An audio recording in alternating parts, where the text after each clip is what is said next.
দেখেন 2026 সাল আল্লাহ রাব্বুল আলামিন যদি চাইতেন আমাদের কবরে রাখতে পারতেন। কথা বলেন ঠিক কিনা? আমার যুবক ভাইরা, আমার বৃদ্ধ বাবাজিরা, আল্লাহ আপনাকে আমাকে বাঁচায় রাখছেন, এটা আল্লাহর অনেক বড় নিয়ামত। আমার যুবক ভাইরা, একটা বার তাকে দেখেন 2025 সালে আপনার আমার মতন কত মানুষ অন্ধকার কবরে শুয়ে আছে। আপনার মতন আমার মতন কত বৃদ্ধ বাবা অন্ধকার কবরে শুয়ে আছে। তাদের মনের মধ্যে স্বপ্ন ছিল 2026 সালে আমরা পরিবারের সাথে কাটাবো, কিন্তু তাদের সুযোগ হয় নাই, কারণ আল্লাহ রাব্বুল আলামিন তাদের হায়াত রাখে নাই। গত 2 দিন আগে আমার এলাকার মধ্যে একটা মানুষ মারা গেছে।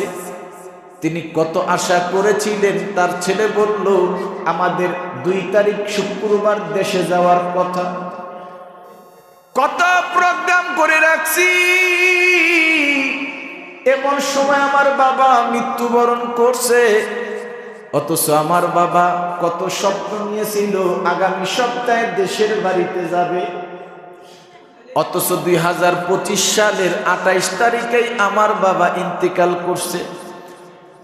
আপনি আমিও যদি আল্লাহ হায়াত না রাখতেন, আল্লাহ আপনাকে আমাকে অন্ধকার কবরে নিতে পারতেন। তবে যেহেতু 2026 সালে আপনাকে আমারে বাঁচিয়ে রাখছেন, এই জন্য আল্লাহর শুকরাতান হিসাবে বেশি বেশি নামাজ পড়ার দরকার আছে না নাই? রোজা রাখার দরকার আছে না নাই? আল্লাহর জিকির বেশি বেশি করা দরকার আছে না নাই? এই জন্য আল্লাহর ইবাদত বেশি বেশি করার দরকার আছে না নাই? আজকের থেকে নিয়ত করেন মালিক,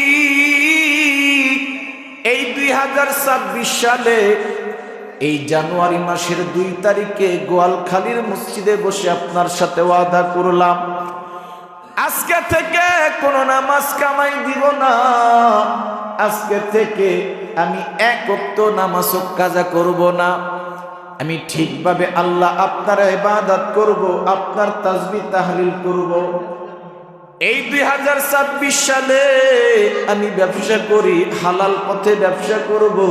আমি চাকরি করি, হালাল পথে চাকরি করব। এই 2026 সাল নিয়ত করেন আমি অন্তত মিথ্যা বলবো না, কাউকে গালি দিব না, কারোর সাথে খারাপ আচরণ করব না, মা বাবার সাথে আমি খারাপ আচরণ করব না। এই 2026 সাল যদি সত্যিকারে আমার আল্লাহর সাথে ওয়াদা করতে পারেন, মনে রাখেন, কারণ এই নামাজের মধ্যে, নামাজের আগে মুয়াজ্জিন যখন নাকি বলে হাইয়া আলাস সালাহ, হাইয়া আলাস সালাহ, হাইয়া আলাল ফালাহ, হাইয়া আলাল ফালাহ, তোমরা কি করো? কল্যাণের প্রতি আসো, কল্যাণের দিকে মুয়াজ্জিন ডাকে। অথচ আমরা কল্যাণ খুঁজি বাহিরে, দোকানের মধ্যে, কত জায়গায় খুঁজি, অথচ কল্যাণ আল্লাহ রাখছে মসজিদের মধ্যে। কথা বলেন ঠিক কিনা?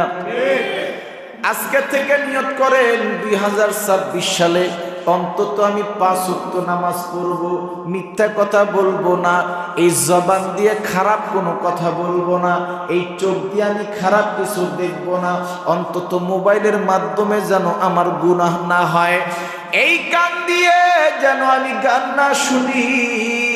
যদি সত্যিকারই আল্লাহর কাছে আপনি ওয়াদা করতে পারেন, মনে রাখেন এই 26 সালটা আল্লাহ আপনার জন্য বরকতপূর্ণ করে দিবেন। কথা বলেন ঠিক কিনা? প্রশংসাময় ওই আল্লাহ রাব্বুল আলামিনের দরবারে লাখ কোটি শুকরিয়া, যেই মহান মালিক আপনাকে আমাকে 2026 সালের প্রথম জুমা সুস্থ রেখে, শরীর স্বাস্থ্য ভালো রেখে, 2টা পা ভালো রেখে, হাত ভালো রেখে মসজিদে আসার বসার তৌফিক দান করেছেন, জুমার নামাজ আদায় করার তৌফিক দিয়েছেন। এই জন্য আমরা সকলেই আল্লাহ পাকের শুকর আদায় করি, বলি আলহামদুলিল্লাহ। আরো আওয়াজ দিয়ে বলি আলহামদুলিল্লাহ। 2025 সালের শেষ জুমা আমরা পড়েছিলাম। এটা 2026 সালের প্রথম জুমা। এই 2026 সালের প্রথম জুমায় আল্লাহ আপনাকে আমাকে হায়াত রেখেছে, এই জন্য আমরা জুমার নামাজ পড়তে আসতে পেরেছি। এই প্রচন্ড শীতের মধ্যে অনেক মানুষ অসুস্থ। এই প্রচন্ড শীতের মধ্যে অনেক মানুষ অসুস্থ, তার মধ্যে থেকে আল্লাহ আপনাকে আমাকে ভালো রাখছে। এটা আল্লাহর অনেক বড় দয়া, আল্লাহর অনেক বড় মায়া। কথা বলেন ঠিক কিনা? দেখেন এই প্রচন্ড শীতের মধ্যেও আপনি মসজিদে আসতে পেরেছেন, অনেকেই আসতে পারে না। এখনো কম্বলের নিচে ঘুমিয়ে আছে, এখনো ল্যাপের নিচে ঘুমিয়ে আছে, তিনি আসতে পারে নাই। ঠান্ডা পানি ধরবে, ওযু করলে কষ্ট হবে, কষ্টটুকু সহ্য করতে পারে নাই। কিন্তু আল্লাহর প্রিয় মাহবুব বান্দারা ঠান্ডা পানিকে ভয় পায় না, বরং আল্লাহকে ভয় পায়, আল্লাহর জাহান্নামকে ভয় পায়। আল্লাহকে ভালোবেসে কি করেছেন? এই প্রিয় মাহবুব বান্দাগুলা ঠিকই ঠান্ডা পানি দিয়ে ওযু করে আল্লাহর ঘর মসজিদে চলে আসছেন। কথা বলেন ঠিক কিনা? এই জন্য আল্লাহর প্রিয় মাহবুব টাকা খরচ করে এত সুন্দর বাড়ি করছে। এই ঠান্ডার মধ্যে ওই অন্ধকার কবরে রাখা দরকার নাই, 2-4-5 দিন আমার বাসায় রাখি। কেউ বলবে? চিন্তা করবে এমনিতেই শীতের দিন, ঠান্ডার দিন, ঠিক আছে, দিন ছোট, যত দ্রুত পারা যায় তারে কবরে রাখা। কথা বলেন ঠিক কিনা? সন্ধ্যার আগে কবরে রেখে আসবে। ওই মাটি এখানের চেয়ে বেশি ঠান্ডা। কথা বলেন ঠিক কিনা? ওই ঠান্ডায় যাওয়ার আগে অন্তত আল্লাহর জন্য আল্লাহর ঘরের মসজিদের ঠান্ডাটা একটু উপভোগ করে। হতে পারে এই ঠান্ডা কাল কিয়ামতের ময়দানে জাহান্নাম মাফ হওয়ার উসিলা হবে। কথা বলেন ঠিক কিনা? এই জন্য একটু ঠান্ডা, যদিও সমস্যা হচ্ছে, মাইকের সমস্যা, ইনশাল্লাহ সব আস্তে আস্তে ঠিক হয়ে যাবে। এই ঠাইটা লাগানো হইলে কার্পেট দেওয়া হবে, সুন্দর মাইকের ব্যবস্থা হবে, আল্লাহর পাগলগুলা সব ব্যবস্থা করবেন। এই মসজিদের কমিটি বৃন্দ আপ্রাণ চেষ্টা করেছেন, বাকি এখনো চেষ্টা অব্যাহত আছে। ইনশাল্লাহ আস্তে আস্তে সব আল্লাহর পক্ষ থেকে হয়ে যাবে। জোরে বলেন আমিন। এই জন্য কেউ কোনো নিজের থেকে কষ্ট নেবেন না। যদিও সাময়িক কষ্ট হচ্ছে, আমিও বুঝতে পারি আপনাদের কষ্ট হয়, মাইকের কষ্ট, অনেক সময় বসার কষ্ট, নামাজ পড়ার কষ্ট, ওযু করার কষ্ট। ইনশাল্লাহ আস্তে আস্তে সব শেষ হয়ে যাবে। আর এই কষ্টগুলার মুজাহাদা আল্লাহ রাব্বুল আলামিন কবুল করবে। কথা বলেন ঠিক কিনা? সুন্দর মসজিদে নামাজ পড়লে ওইটা আল্লাহ কবুল করবে, এটা পরের কথা। তবে এখন যে কষ্ট করে নামাজ পড়তেছেন, এই নামাজটা আল্লাহ বেশি কবুল করবে। কথা বলেন ঠিক কিনা? ইজতেমার ময়দানে দেখবেন আল্লাহর পাগলগুলো অনেক কষ্ট করে যায়। সৌদি আরব থেকে বলছিল পাকা করে দেই, একতলা বিল্ডিং করে দেই। তো জুবাইর সাহেব বলছেন না, বেশি আরামে থাকলে আল্লাহরে পাওয়া যায় না। কথা বলেন ঠিক কিনা? কারণ সাহাবায়ে কেরামরা আল্লাহরে পাইছে অনেক কষ্ট করছে। সাহাবায়ে কেরামরা তারা না খেয়ে, দিনের পর দিন না খেয়ে পেটে পাথর বাঁধছে, এরপর দিন অর্জন করছে, যাদের দিন সারা বিশ্বে পৌঁছাইছে। আর আমরা কষ্ট করি না দেখে আমাদের দিন আমাদের কাছ থেকে দ্বিতীয় জনের কাছে পৌঁছায় না। কথা বলেন ঠিক কিনা? এই জন্য দিনের জন্য মুজাহাদা করতে হবে, কষ্ট করতে হবে। আল্লাহর জন্য কষ্ট করতে পারলে আল্লাহ রাব্বুল আলামিন আপনার জান মাল ত্যাগের বিনিময়ে আল্লাহ আপনাকে জান্নাত দিবে। কথা বলেন ঠিক কিনা? এমনি জান্নাত দিবে না। এই জন্য একটু কষ্ট সহ্য করেন, একটু দিনের জন্য, আল্লাহর জন্য। আল্লাহর ঘরে আসছেন, আসছে দিয়ে দেন, দিয়ে দেন। বাজে কয়টা? লাইনটা দিয়ে দেন। আল্লাহ রাব্বুল আলামিন সবার মেহনতকে আল্লাহ রাব্বুল আলামিন কবুল করুক। জোরে বলেন আমিন। এই জন্য বেশি বেশি দোয়া করবেন। যখনই নামাজ পড়বেন, নামাজ পড়ার পরে সাথে সাথে আল্লাহর কাছে বলবেন, আল্লাহ এই গোয়ালখালী মসজিদের যত হাজত আছে, যত টাকা দরকার, আল্লাহ আপনি গায়বী খাজানা থেকে আল্লাহ আপনি পূরণ করে দেন। যেরকম আমিন। আমি যখনই এই মাহফিলে যাই, মুসাফির অবস্থা থাকি, বেশি থেকে বেশি দোয়া করি যখনই হাত তুলি। কারণ প্রধান বক্তা হলে তো বেশিরভাগই মোনাজাত করতে হয়, তখন আমি দোয়া করি, আল্লাহ আপনি আমার মসজিদের গাইবি খাজানা থেকে সমস্ত টাকার ব্যবস্থা করে দিয়ে। জোরে করে আমিন। বলেন ওয়ামা খলাকতুল জিন্না ওয়াল ইনসা ইল্লা লিয়াবুদুন। ওয়ামা খলাকতুল জিন্না ওয়াল ইনসা ইল্লা লিয়াবুদুন। হে বান্দা, আমি তোমাকে এই পৃথিবীর জমিনে পাঠিয়েছি একমাত্র কারণ, সেটা হচ্ছে তোমরা আমার ইবাদত করবা। কথা বলেন ঠিক কিনা? একটাই উদ্দেশ্য, সেটা হচ্ছে আল্লাহর ইবাদত করতে হবে। কথা বলেন ঠিক কিনা? আমরা 2025 সাল শেষ করছি, অনেক এশারে নামাজ পড়ছে, আল্লাহর ইবাদত দিয়ে শেষ করছি। এরপরে 2026 সাল শুরু করছি আল্লাহর ইবাদত দিয়ে, ফজরের নামাজ দিয়ে। কথা বলেন ঠিক কিনা? কিন্তু দুঃখের বিষয় হচ্ছে আমরা অনেক মানুষ আছি যারা দেখবেন নতুন বছরকে উদযাপন করার জন্য অর্থ খরচ করছে, গুনার কাজ করছে, বোম ফাটাইছে। তারা কিভাবে 31st নাইট পালন করে বোম ফাটায়া। আচ্ছা আপনারাই বলেন, নতুন একটা বছর আল্লাহ আমাদেরকে উপহার দিলেন, এটা কি বোম ফাটিয়ে এইভাবে কি উদযাপন করা দরকার, নাকি আল্লাহর শুকরের মাধ্যমে উদযাপন করা দরকার? কারণ আল্লাহ আপনাকে আমাকে 2026 সাল পর্যন্ত বাঁচিয়ে রাখছে। কথা বলেন ঠিক কি? আজকে দেখা যায় আমরা প্রত্যেকটা ভালো কাজকে খারাপের সাথে সামঞ্জস্য করে ফেলছি। যেরকম সমাজের মধ্যে আরেকটা গুরুত্বপূর্ণ জিনিস হচ্ছে বিয়ে। কি? বিবাহ শাদী। এটা আল্লাহ রাব্বুল আলামিনের পক্ষ থেকে একটা নিয়ামত, একটা বিধান। নবী করিম সাল্লাল্লাহু আলাইহি ওয়াসাল্লামের সুন্নাহ। কখনো কখনো কোনো মানুষের উপর এই বিবাহ ফরজ হয়, কোনো পুরুষের উপর, কখনো ওয়াজিব, কখনো সুন্নাহ। এই জন্য এই যে বিবাহ শাদী, এই সুন্নাহ, এই যে নবীর সুন্নাহ আমরা পালন করি, বিবাহ শাদী হালাল কাজ, অথচ আমরা অনেক সময় হারামের মাধ্যমে এটাকে উদযাপন করি। কথা বলেন ঠিক কিনা? অনেকে আমরা মেয়েকে বিবাহ দেই তার শান্তির আশায়, আমরা ছেলেকে বিবাহ করাই একটা বউ আনি তার ঘরকে শান্তিময় করার জন্য। কিন্তু সেটা কিভাবে? বিয়েটা হয়, শুরু হয় হারাম কাজ দিয়ে। কথা বলেন ঠিক কিনা?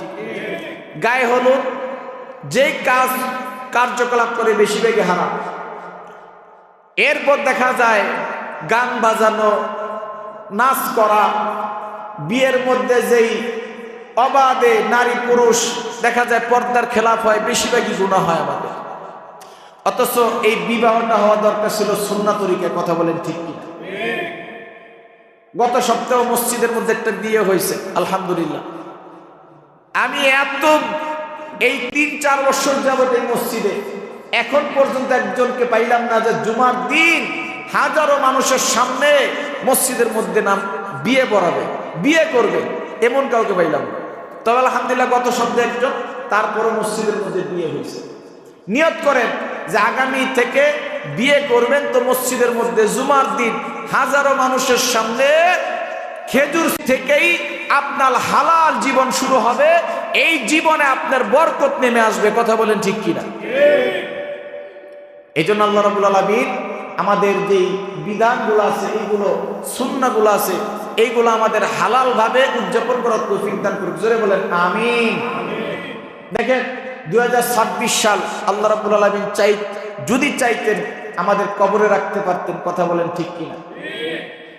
আমার যুবক ভাইরা, আমার বৃদ্ধ বাবাজিরা, আল্লাহ আপনাকে আমাকে বাঁচায় রাখছেন, এটা আল্লাহর অনেক বড় নিয়ামত। আমার যুবক ভাইরা, একটা বার তাকিয়ে দেখেন 2025 সালে আপনার আমার মতন কত মানুষ অন্ধকার কবরে শুয়ে আছে। আপনার মতন, আমার মতন কত বৃদ্ধ বাবা অন্ধকার কবরে শুয়ে আছে।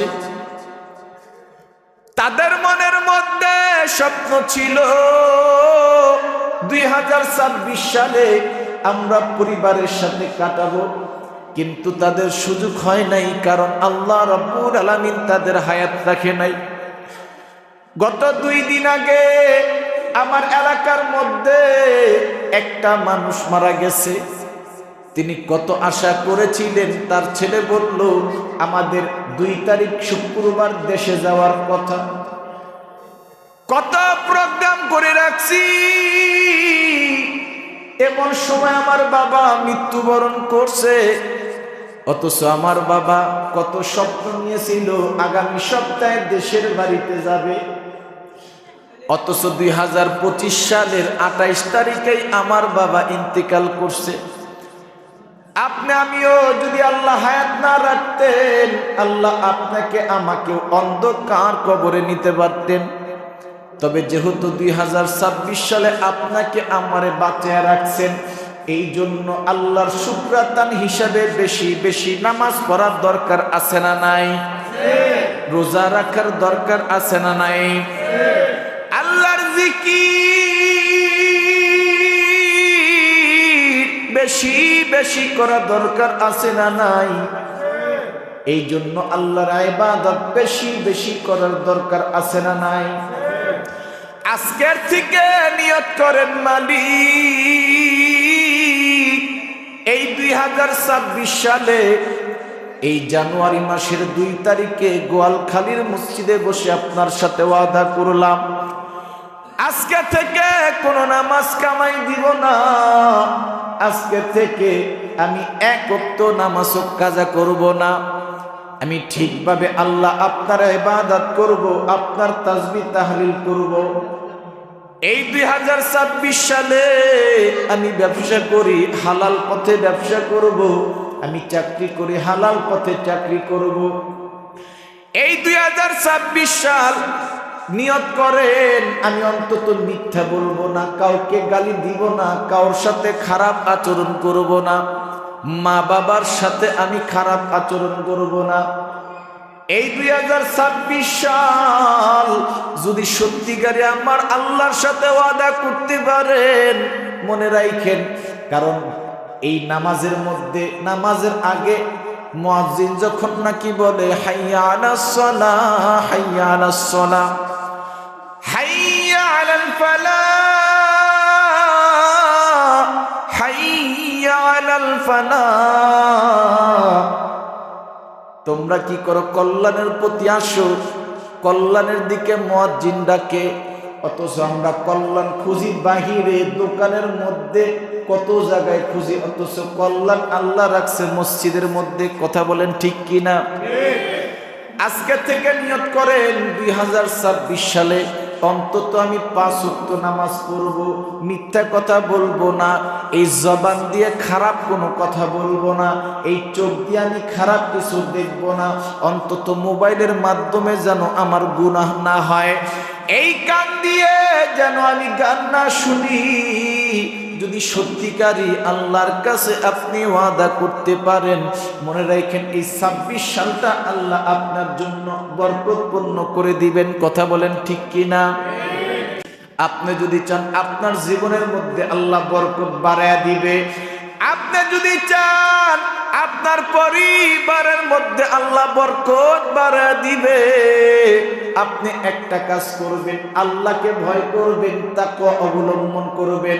কারণ যে ব্যক্তি নাকি তাকওয়া অবলম্বন করে, গুনার কাজকে ছেড়ে দেয়, নিজের চোখকে হেফাজত করে, নিজের কানকে হেফাজত করে, নিজের হাতকে গুনার কাছ থেকে হেফাজত করে, নিজের পাওকে গুনার কাছ থেকে হেফাজত করে, মনে রাখেন আল্লাহ রাব্বুল আলামিন এই তাকওয়া অবলম্বনকারীর মধ্যে আল্লাহ বরকত বাড়ায়া দেয়।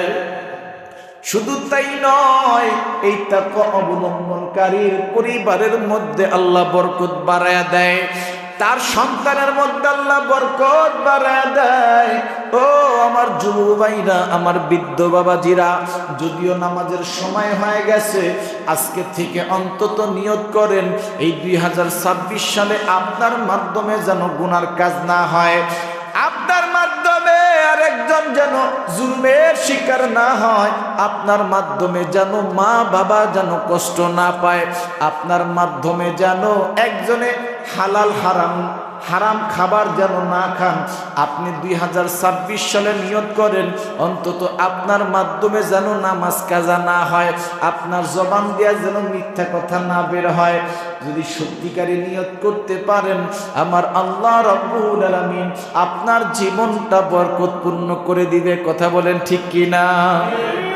এই জন্য 2026 সালে অন্তত নিয়ত করতে পারবেন, আল্লাহ এই গোয়ালখালির মধ্যে জুমার নামাজের সময় বসে আপনার কাছে নিয়ত করলাম, আজকে থেকে অন্তত নামাজ ছাড়বো না, 5 ওয়াক্ত নামাজ পড়বো, আল্লাহ আপনার ইবাদত করব, আল্লাহ মা বাবার সাথে ভালো আচরণ করব। আপনি জবান দিয়েছেন, এই জবান দিয়ে ভালো কথা বলবো, এই জবান দিয়ে খারাপ কথা বলবো না। একটা কথা মনে রাখবেন, আল্লাহ পশু বানিয়েছেন, মানুষও বানিয়েছেন, তবে পশু আর মানুষের মধ্যে তফাৎ আছে না নাই?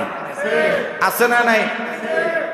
এই পশু চিন্তা করে, একটা গরু, আপনারা গরু পালেন গোয়ালখালি, গরুর কাজ দুইটা, একটা হলো তিনি খাবে আর ঠিকভাবে ঘুমাবে, এই দুইটাই কাজ হচ্ছে পশু।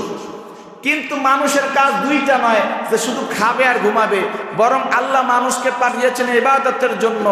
মানুষ চোখ দিছে ভালো কাজ করার জন্য, খারাপ জিনিস দেখার জন্য নয়। জবান দিয়েছেন আল্লাহ ভালো কথা বলার জন্য, মিথ্যা কথা বলার জন্য নয়। এই পাও দিয়েছেন মসজিদে যাওয়ার জন্য, ভালো পথে যাওয়ার জন্য, খারাপ কাজ করার জন্য নয়। খারাপ কাজে যাওয়ার জন্য আল্লাহ পাও দেয় নাই। কথা বলেন ঠিক কিনা? আল্লাহ রাব্বুল আলামিন পশুকে হাত দিয়েছেন, পা দিয়েছেন, দিমাগ শক্তি কিছু দেয় নাই, ভালো মন্দ বোঝার ক্ষমতা দেয় নাই। তার কারণ হচ্ছে পশুর আল্লাহ ইবাদতের জন্য পাঠায় নাই, সে খাবে আর ঘুমাবে, এটাই তার কাজ। এই জন্য একজন গরুও বুঝে কোন জায়গাটা ভালো, কোন জায়গায় আমি বসলে আরাম পাবো। কথা বলেন ঠিক কিনা?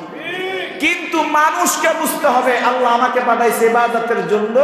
আমি চাইলেই চোখ যেমনি তেমনি ব্যবহার করতে পারবো না, হাত যেমনি তেমনি ব্যবহার করতে পারবো না, আমি যেমনি তেমনি আমার পাকে ব্যবহার করতে পারবো না, আমার জবানকে আমি যেমনি তেমনি ব্যবহার করতে পারবো না।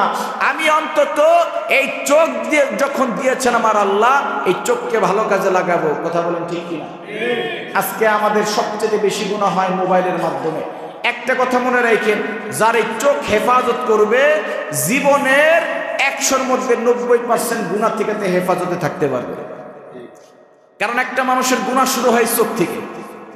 আল্লাহ নবী বলেন, দুইটা জিনিসের গ্যারান্টি যে দিবে, একটা হচ্ছে লজ্জাস্থান, একটা চোখের হেফাজত। এই দুইটার গ্যারান্টি যে দিবে, আমি নবী তাকে জান্নাতের গ্যারান্টি দেব। জান্নাতের গ্যারান্টি। কারণ আপনি চোখ দিয়ে দেখবেন, মনের মধ্যে লালসা জাগবে, গুনাহ করার আগ্রহ বাড়বে। কথা বলেন ঠিক কি? আপনি চোখ দিয়ে যদি না দেখেন, চোখকে হেফাজত করবেন, দেখবেন আপনি গুনাহ থেকে বেঁচে থাকতে পারবেন, আপনার দ্বারা গুনাহ সম্ভব হবে না। কথা বলেন ঠিক কি? এই জন্য চোখের হেফাজত করবেন। যত বড় আল্লাহর ওলি হয়েছেন তারা চোখের হেফাজত করেছেন। আল্লাহ রাব্বুল আলামিন আমাদেরকে 2026 সালে এই চোখ, কান, নাক, জবান, হাত, পা আল্লাহর পথে চলার তৌফিক দান করুক। জোরে বলেন আমিন। আল্লাহ রাব্বুল আলামিন আমাদের অঙ্গ প্রত্যঙ্গকে গুনার কাছ থেকে আল্লাহ হেফাজত রাখুক। জোরে বলেন আমিন। কারণ কিয়ামতের মাঠে এই হাত সাক্ষী দিবে, এই হাত দ্বারা গুনাহ করছেন, এই হাতের জবান আল্লাহ খুলে দিবে, এই চোখের জবান আল্লাহ খুলে দিবে, এই জবানের জবান আল্লাহ খুলে দিবে। ও আল্লাহ, আপনি দিয়েছিলেন এই চোখ ভালো জিনিস দেখার জন্য, দেখে নাই, খারাপ জিনিস দেখছে। এই হাত পার জবান আল্লাহ খুলে দিবে। এই জন্য আজকে থেকে নিয়ত করেন, এই অঙ্গ প্রত্যঙ্গ যেন গুনার কাজ না হয়, যেন ভালো পথে পরিচালিত হয়। আল্লাহ কবুল করুক। জোরে বলেন আমিন।